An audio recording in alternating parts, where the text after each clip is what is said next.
Greta is chastising world leaders at the UN Climate Summit in New York right now in a passionate speech.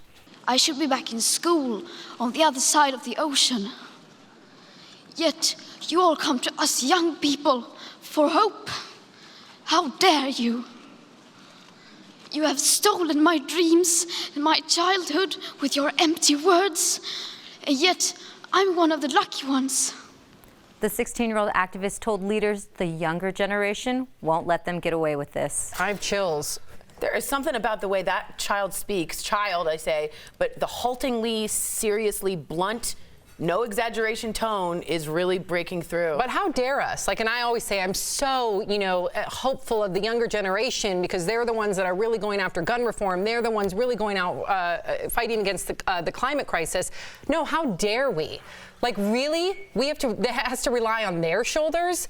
They should be in school. She should be in school. She took school off a year ago to protest, and she hasn't been back to school since. How dare we? Yeah, I just thought it really captured how our generation handles things.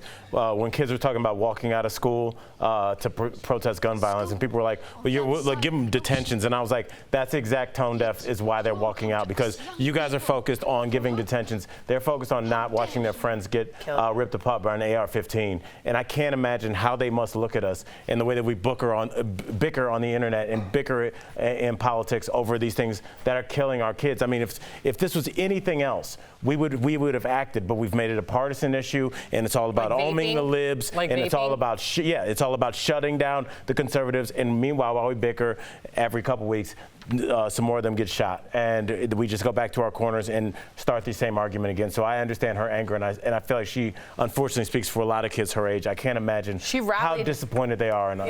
Yeah. Embarrassing.